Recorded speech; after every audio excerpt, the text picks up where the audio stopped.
L'info éco avec Capital.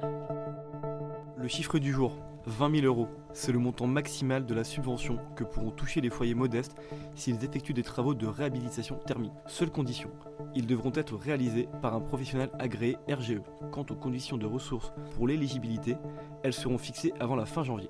Les propriétaires bailleurs louant des logements anciens à des salariés modestes bénéficieront quant à eux de prêts à taux bonifiés pour engager le même type de travaux. Ces offres de financement seront accordées en fonction de certains critères, là aussi définis avant fin janvier. Le coup de gueule du jour est poussé contre le site venteprivée.com. Ce jeudi, la répression des fraudes a rendu une enquête au procureur de la République. Elle accuse le site de déstockage d'avoir artificiellement gonflé les prix de référence pour afficher des promotions plus alléchantes. La DGCCRF précise qu'il revient maintenant à l'autorité judiciaire de donner les suites qu'elle jugera nécessaires aux manquements présumés relevés. De son côté, venteprivée.com réfute toute activité frauduleuse. La société annonce aussi avoir déployé d'importants moyens humains et financiers ces dernières années pour vérifier les prix conseillés.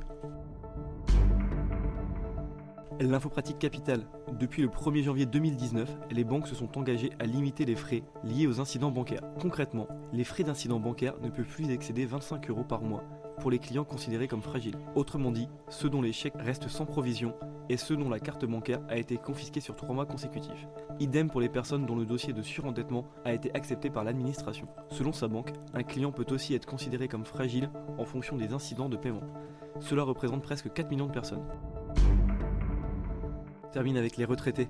Avec la réforme du prélèvement à la source, les sommes prélevées ne seront pas calculées à partir de la pension nette, mais sur un montant légèrement différent, qui réintègre des éléments comme la part de la CSG non déductible du revenu imposable. Finalement, le montant de l'impôt reste introuvable pour la pension de base de la CNAV. Un retraité ne peut donc pas vérifier qu'il est correct. Pire, s'il applique le taux de prélèvement que lui a communiqué l'administration, il conclura que le montant est trop élevé.